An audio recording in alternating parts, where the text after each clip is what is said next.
Welcome to Reading Under the Covers, a romance novel podcast where we chat, fangirl, and maybe even swoon over our latest reads. I'm Francesca from Under the Covers Book Blog, and today we are starting a new mini-series here on the podcast, and it can be a project that you guys follow along with us. So we haven't done a read-along for quite some time. When we first started this podcast, it was called the Fangover Podcast, and we actually would read along with you guys through a whole series. These were rereads from some of our favorite series. We did the Night Huntress series by Janine Frost and the Side Changeling series by Nalini Singh. If you guys want to go back and listen to those episodes, if you have already read the books, there's playlists for that you can find on the website. And if you haven't actually read either one of those, that's a great opportunity for you guys to read along with those and listen to the episode after you finish the books. But we never actually did one of our original favorite paranormal romance series here at Under the Covers. If you guys have followed us from our original days, we started this blog back in 2011. One of the series that we were most passionate about and we would promote and talk about to anyone who would listen, to the point that we would actually book days off to read the latest release every single time, set up group chats, and just really dive into a whole experience. And that was the Black Dagger Brotherhood by J.R. Ward. We did host a read-along for this series many years ago, back when we used to have a Goodreads group. And with the new TV show that is going to be releasing hopefully soon, but it is being filmed right now and it will come out on Passionflix, what better time than now than to start reading the series or rereading the series so that you can be ready to watch along. If you guys want to join us in this process, you can actually read along with us. We're going to be going through the books of the series, especially at the very beginning. So we're going to probably do one book a month. Roughly, it's a loose schedule, but you will get an episode when we reread one of the books, and we're going to come on here and discuss it with you guys. So if you have already read the book, then feel free to listen along. We're going to try to keep these discussions as spoiler-free as possible, and I hope that you guys have a ton of fun with that. All right, so before we get started, let me tell you what Dark Lover is all about. This is where the Black Dagger Brotherhood begins, which is a paranormal romance series by J.R. Ward, and it revolves around Wrath, who is the last purebred vampire and the king of his kind. He honestly is just not interested in ruling. He's broody, he's dangerous, doesn't want any of the responsibility. And then we have the heroine, Beth, who is a journalist, and she's lived her whole life as a human.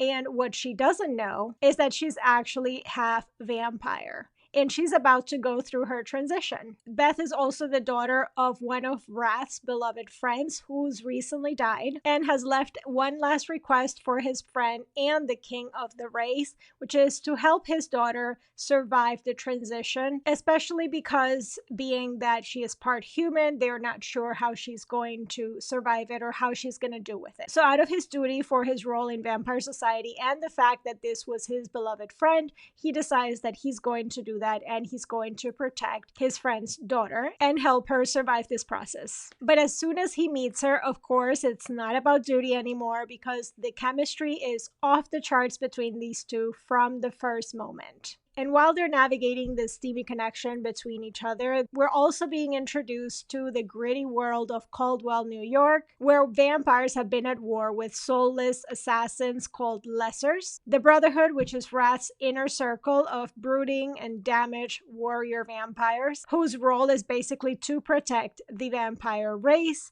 are more of a found family, which gives the series its greatest appeal. So with Dark Lover, if you're into grumpy sunshine, but really it's more of a grump meets grump, and you love fated mates and dark protective alpha heroes with a touch of danger, then this book is going to deliver everything that you could hope for. Plus, there's some great banter and some amazing bromance in the series and in this book as well. Basically, Dark Lover is the ultimate vampire romance novel, whether this is your first time reading it or you're rereading it. But I'm not doing these all along and just rambling on by myself. I'm actually excited to bring on a guest here on the podcast, and we're going to be doing these rereads with Jen from BooksJenRecs. She is one of our guest reviewers at Under the Covers and also collaborators, and we're so excited that Jen is going to be joining us on this reread of the Black Dagger Brotherhood series. So if you're ready, just grab some coffee or your favorite beverage, and let's dive right into Dark Lover by J.R. Ward. Hi, Jen. Welcome to Reading Under the Covers. Thanks for being here. Thanks for having me. I'm so excited to have you on. If you guys have not been following the Black blog the past couple of years, Jen has been reviewing lots of great books for us,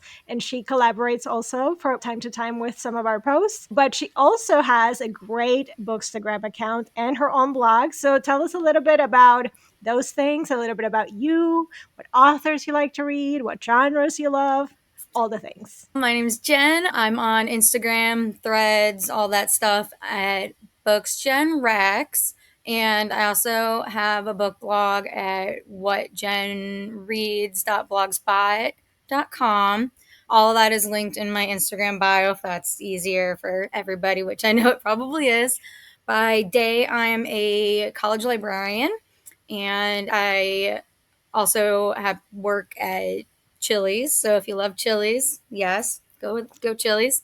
And reading wise, I am 100% romance reader. I hardly read any other genres, even though I know I should.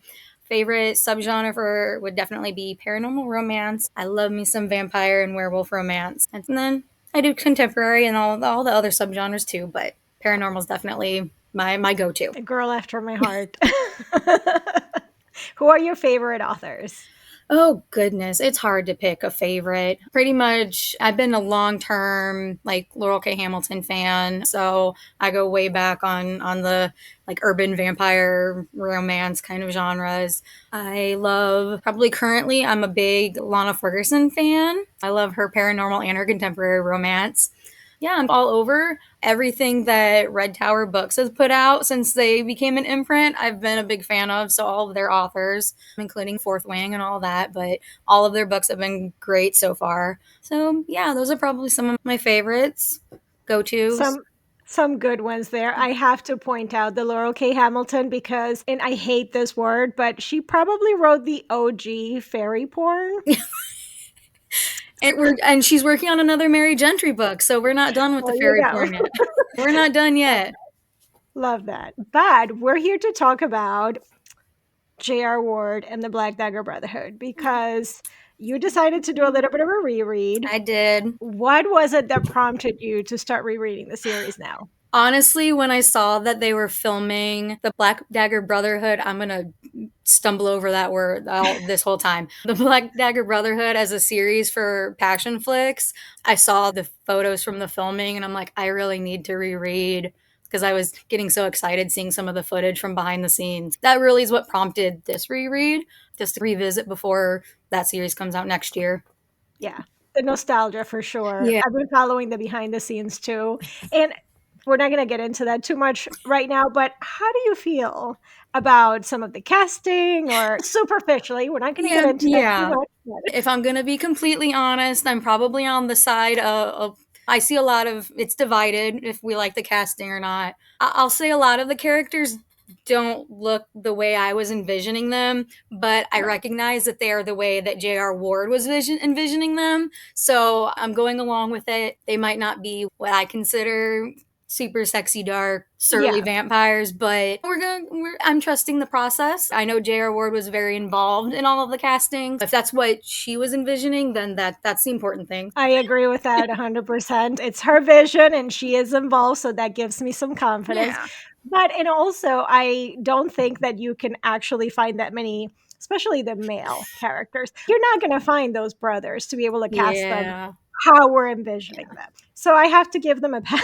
Yeah. And you're not going to satisfy everyone. There's No, no actor that's never. going to satisfy everyone's vision for these characters. It'll still Yeah. be a great show, I'm sure, and I'm sure everyone's going to be great in those roles once I get to see them, but Yeah, I'm excited for that too. yeah. Can't wait. Can't wait. Okay, so we're gonna do like a overview of what we thought about our rereading. Both of us reread the book, but if you are listening with us and it's the first time that you want to read it, so wherever you're at, you can listen to this and follow along with us. If you haven't read the book, you we're gonna keep it spoiler free as much as possible. We'll try. So we'll try. So that you can get a little bit of a tease and then hopefully join for the next one. You'll be caught up.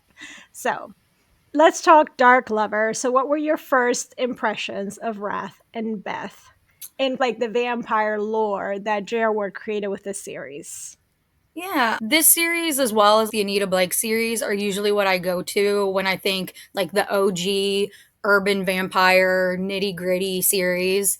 They're not nice, drinking bagged blood kind of vampires. They will hurt, they will cause some blood. So when I think this series and some others, I'm thinking like this is one of my OG, the nitty gritty vampires. They're not Hollywood romanticized as they are in some more current vampire fiction. So my initial thoughts is this is one of the series to read. This is your OG nitty gritty urban, like it's not very clean cut. There's supposed to be scary, and a lot of times they are, especially some of the brothers are scarier than others as you read through and you find that out.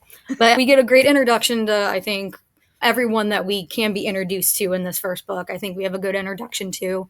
I loved Beth and Wrath as characters, and I think of this as almost more of an introduction to them because of what we get later on in the series, especially like in The King or Darius, those books. So this is a nice introduction to the whole book's about them, but it's also a nice introduction to them and the rest of the series.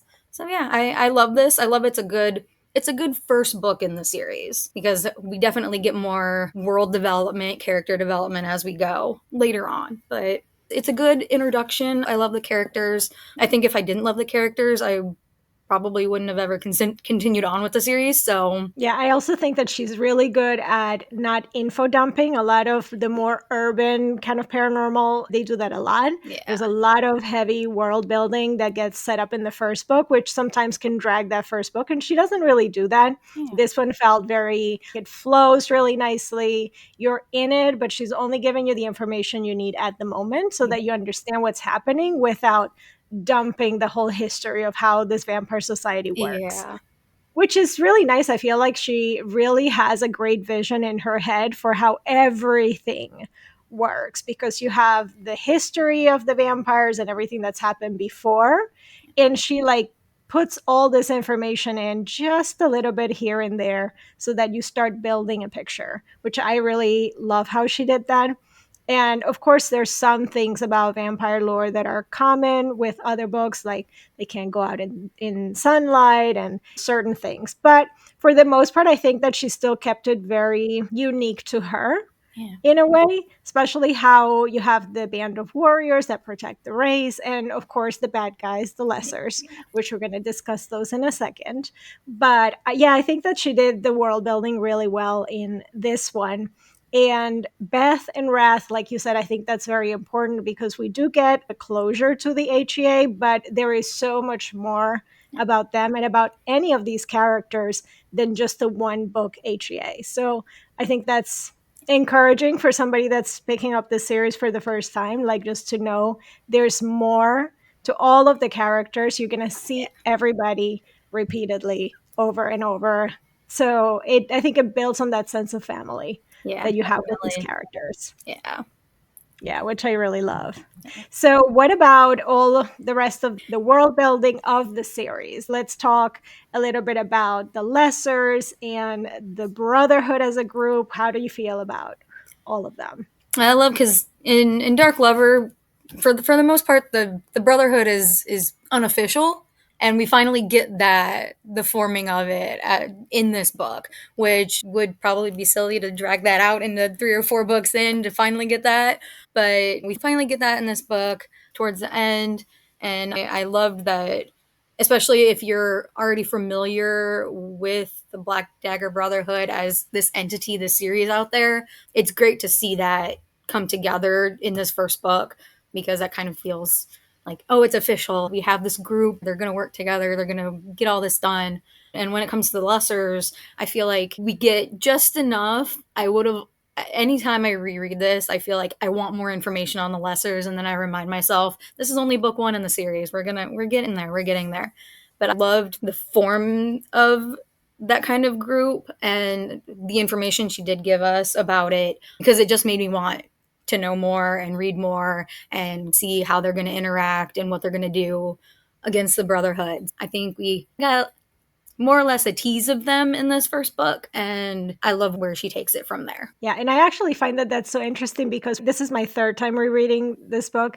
And when I read it the first time and when I reread it the second time, I would always want to skip through the parts of the lessers because I'm like, oh, I don't want to read about Do you. I I want to go really back need to to know? Beth and Wrath Yeah. or whatever. Do I really need to know what Mr. X is thinking about in the car right now? Yeah. I actually really enjoyed those parts in this reread. So I could really appreciate them rereading them this time around. I don't know why.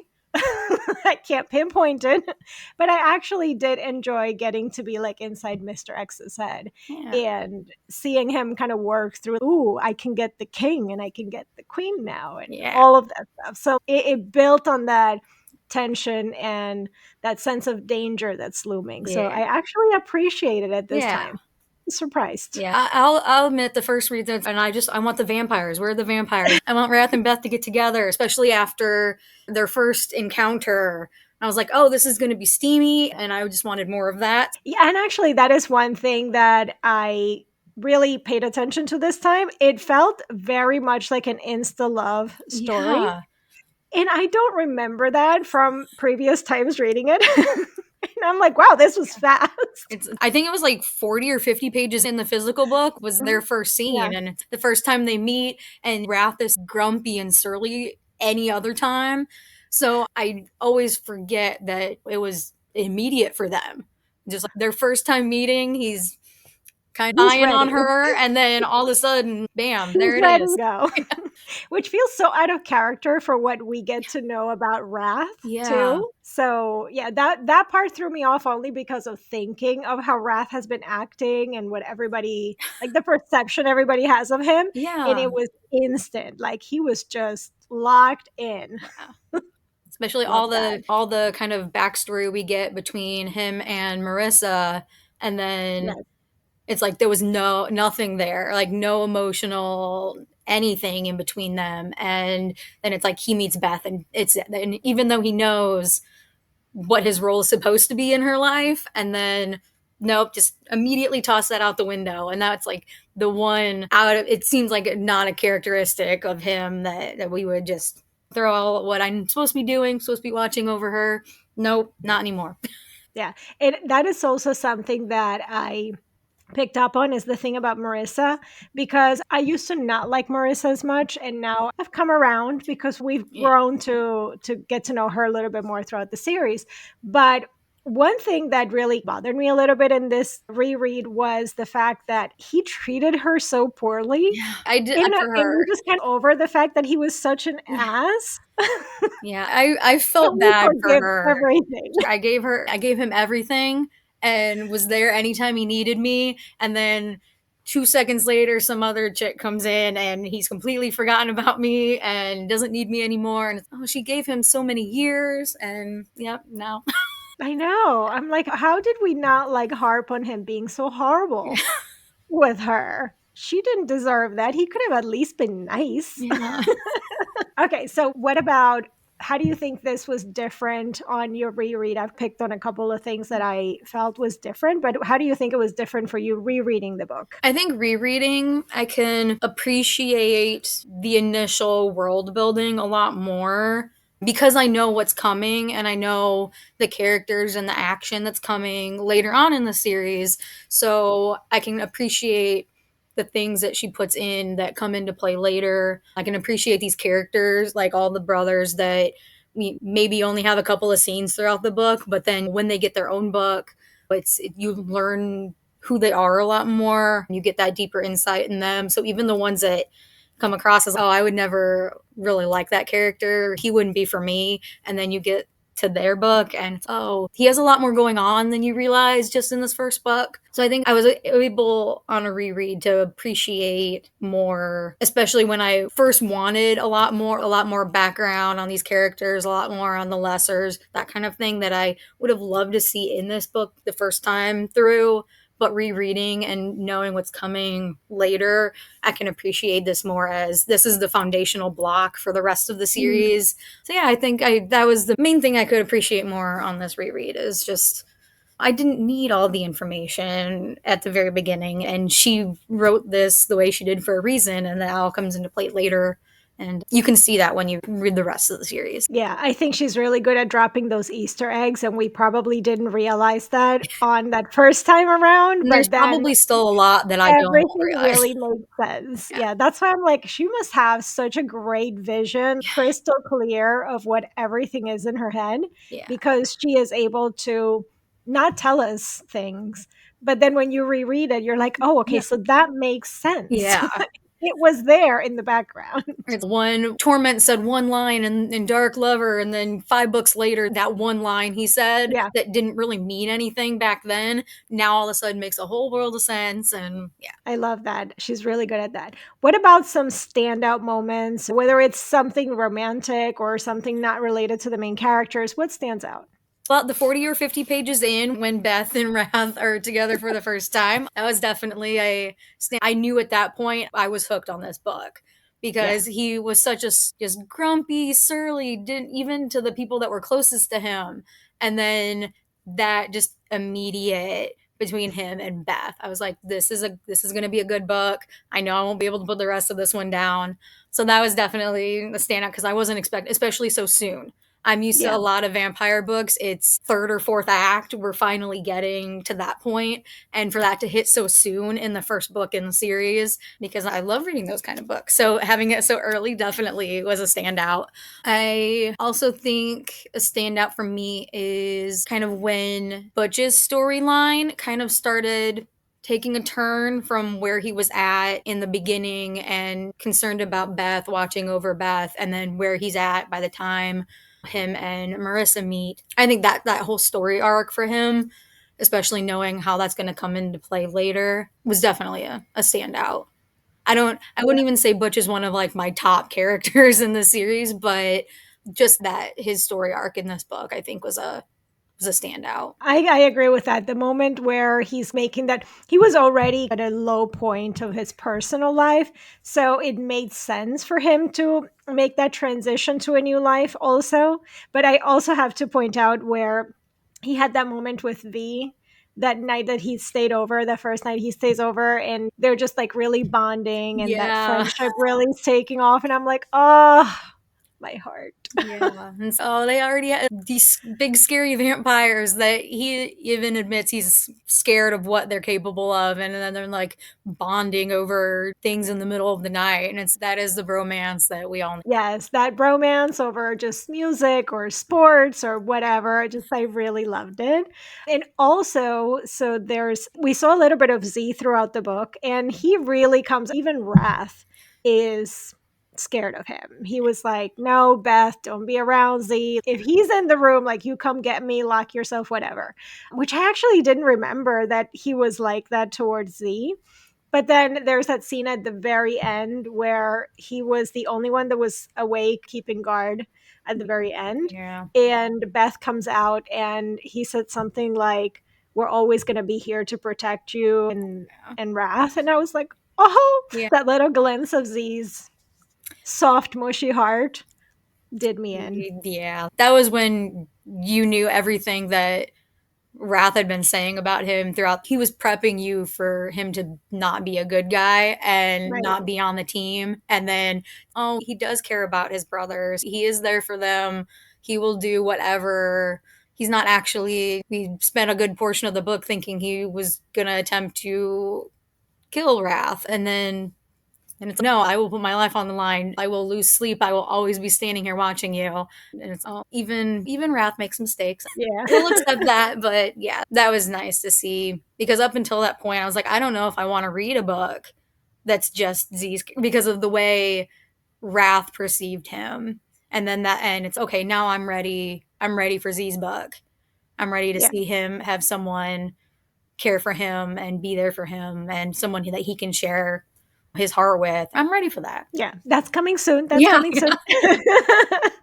I love that. And also, there was a really sweet scene for me where Beth is talking to Fritz about her father and how they were there all along. And he has he starts rattling off all these memories that he was also a part of, because I love Fritz. Yeah. Oh, yeah. You have to love Fritz. He's Absolutely love Yeah. him. Yeah, so that was nice because it really made him also as a character part of the family. It wasn't just like Darius was the lord of the house and the rest of them were the servants. He was just really part of that dynamic of the family, which obviously he then brings that into caring for the Black Dagger Brotherhood. Yeah, like with then, so yeah, we're gonna set up our headquarters here, but you're coming too, Fritz. And he's really, you're including me, and it was like every time he was excited and happy to be included, that made me excited and happy that they were Yeah, including him. yeah, this is a Fritz Stan account for sure.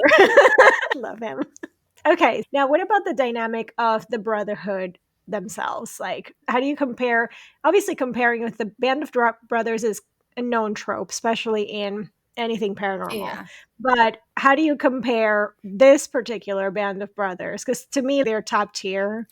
Yeah, I would Really? say so. If you're looking for the darker, like not afraid, like they know they're gonna have to hurt people to survive. Any they're not softer in any way, and I love that about them. If you love motorcycle romance, that band, you're going to get that in the series. There's no separating them, there's nothing going to come between them, but they're still scary and ferocious, big bad guys. And I love that we can have them still be 100% there for each other and know that they're the scary, like, boogeyman to the rest of the world. So I love that because a lot of times, like other vampire series that I've read, a lot of times the vampires are just softer in general because they have this brotherhood behind them. And I love that with this brotherhood, they're still tough on the outside. They're tough to the outside world. And they're still tough to each other too, but they When needed, yeah. yeah, when needed, but they also are softer and have a heart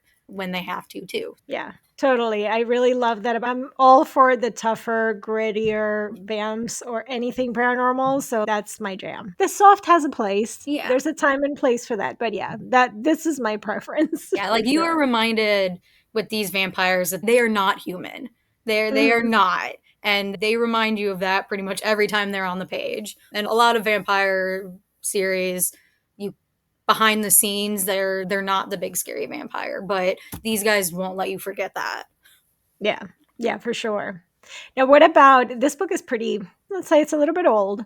Do you think that the romance holds up? Or did you feel that reading it, it felt dated? I think a lot of the maybe other elements might feel a little more dated at this point, but I don't think the romance itself does. It could probably be 20 years from now and I'll still love Wrath and Beth falling for each other and taking care of each other and getting each other. And I think that's the important part in any romance, whether it's paranormal or not, is that connection and understanding each other and supporting each other. So I don't think that really felt dated to me. Now, if they were going on a date or something and they reference something that's not even in existence anymore, then it might feel a little dated. But I think for them, just building that strength and love for each other in this book, I think that stands the test of time. For sure, nothing really pulled me out of the story either, like reading it now. So that's always something to appreciate. Feel free to recommend it to somebody right now. Yes, this is a series that you can pick up right now and it will feel like it just came out for sure. And maybe if you knew it was written 20 years ago and you had that in your head and you were envisioning smaller town New York 20 years, if you had that in your head while you were reading it, it might make it feel a little dated, especially going to like the bar or something with Butch. That could come across maybe a little not as modern. But Yeah. unless if you didn't know that it was written years and years ago and you just had a completely modern setting in your mind while you were reading it, it would still work and it would definitely wouldn't feel out of place. And I think also it makes sense, even if some elements of like where they live or their customs or anything, because of the fact that we're talking about creatures that are so old and they're coming with all of this backstory of their olden times and all of Yeah. that. So, in a way, it makes sense for them to be like that. So, I think Yeah. vampires is always an easier one to Yeah, I think I kind of adjust for expect that. vampires to reference things from 200 years ago. I think I Yeah. just expect As if that. it's Like, yesterday. yeah, that yeah, I expect them to reference old things. I expect them to lose a sense of time because they've been around so long. What about vibes and tones with what you know of the series? How do you think this one stacks up with the rest of the series? I feel like this is a little less gritty, maybe. A little, I know it's dark lover, but it feels a little less dark, I think, to me than some, especially once we get into more of the lessers coming into play and as when we bring in more brothers to the brotherhood. I think this one actually feels a lot less dark than the other ones in tone and vibe because the real threat isn't there yet. So I think we're only going to get darker and grittier and a little more terrifying from here. Yeah, this was the light and sweet, Yeah. which is funny with the name. This is the light and sweet, guys. Okay. Do you have any like quotes that you love about the book? Probably no quotes because I did read a physical copy this time around, so I didn't have any Kindle highlighting that I was doing throughout this one. I think the next couple I have on ebooks, I'll probably have some highlighting for those. But yeah, no quotes that I took from this time around just because I'm bad at annotating in physical books. I'm the same way.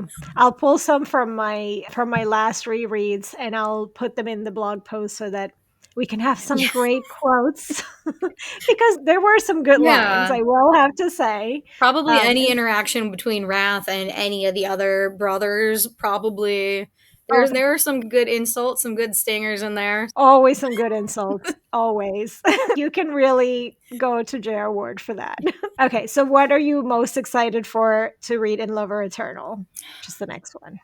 Just more character development. I'm gonna try to pay more attention to things that are foreshadowing for things that will be coming into play more down the line. Because obviously, when you read it the first time, you're not gonna know to look for any of that. So I really Yeah. want to pay attention, especially like little character mannerisms. I really want to pay attention closer to how these characters are developing throughout the rest of the series because they're all interesting. I love all of them, but I just want to see how they change throughout the series. And I think also with, especially with Rage, which is the hero in the next one, we did get a little bit of a preview of the fact that there's this dragon beast that comes out of him. So that's going to be very interesting and different from this first one.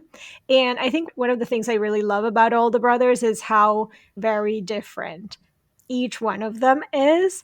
And Rage is our, I don't want to say happy go lucky, but I was gonna say like Pretty Boy, like the hat kind Pretty of, Boy. Yeah, yeah.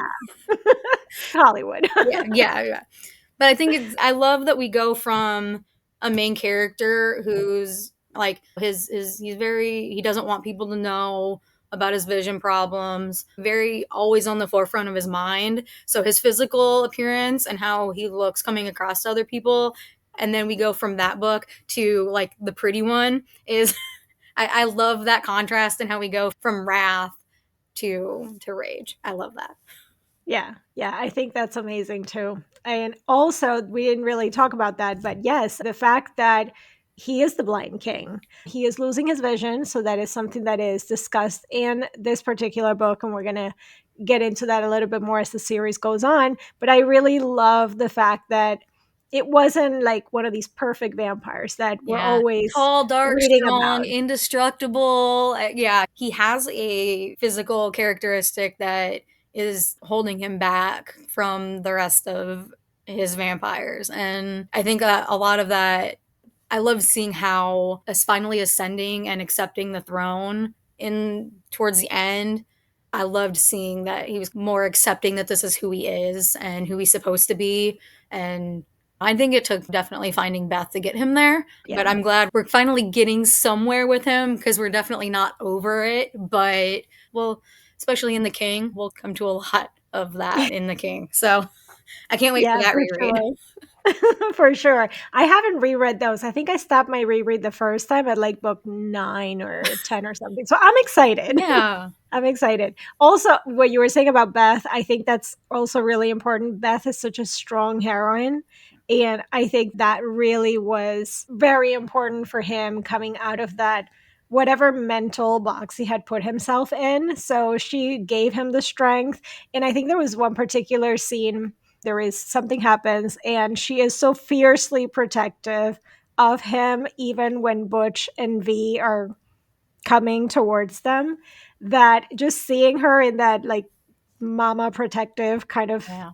character, I loved it because I'm like, that is exactly who he needed to Or be like to be yeah. able to stand with him. Or like at So the end when they're talking about where's our headquarters going to be for the Brotherhood, and they all assumed that Wrath and Beth would be staying where they were at, and she's like, aren't we going to go with them? Shouldn't we all live together? Wouldn't that make the most sense? And I remember Wrath looked at her and his most wouldn't want to do that. Are you sure? And she's like, yeah, we should all be together. This is your support system and we should be supporting them. Let's all be together. And that moment, that was another standout moment, I think, for me, is him realizing, yeah, she is going to be supporting me and supporting the Brotherhood.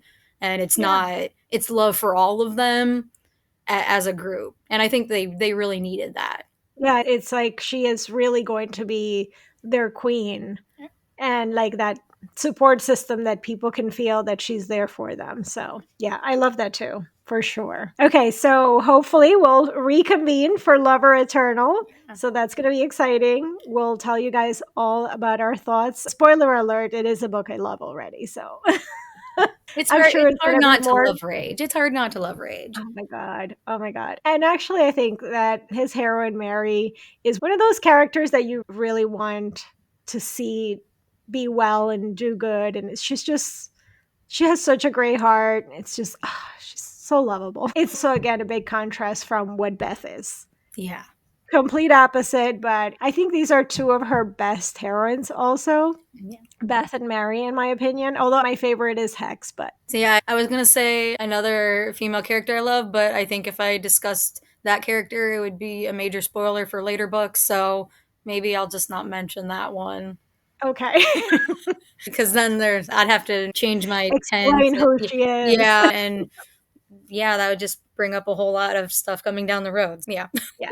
We're not going to get ahead of Yeah, no. ourselves. So we'll reconvene for Lover Eternal to fangirl over Rage and talk a little bit about Mary. But mostly fangirl over Rage because Mostly, he's yes. Hollywood boy. Yeah. That's probably what you're going to hear, just an hour of fangirling. We'll just have a slideshow of Rage like fan art just so we can. Probably. That might be a good idea.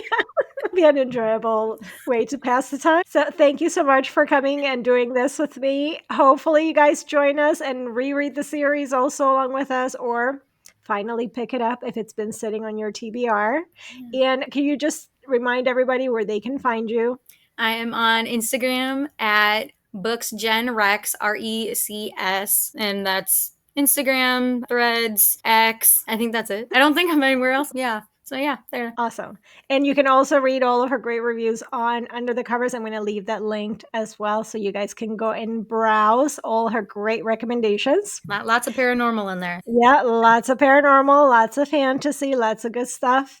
And we'll chat again next time. And there you have it. That's all we have for you guys for today for our Dark Lover book discussion. I hope that you take this as your sign to come and join us for this Black Dagger Brotherhood by J.R. Ward read along, whether it's your first time reading the series and finally getting it off your TBR, or maybe you were just inspired to read the series because you've been seeing the previews of the Passion Flicks TV show, or maybe like me, it's just time for a reread. Also head over to our Substack page for some bonus content as Jen gives us some recommendations for books that she thinks would be great series for you to read after you read the Black Dagger Brotherhood series. So be sure to head over there and watch that, and I will leave links to that in the show notes down below, as well to the books.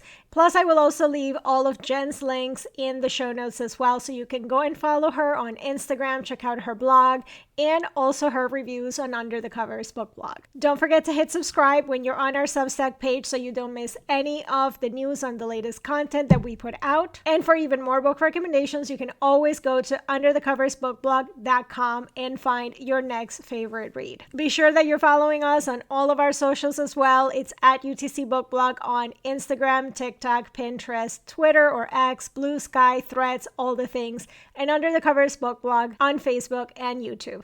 Thank you so much for tuning in this week, guys, and I will see you again in the next one.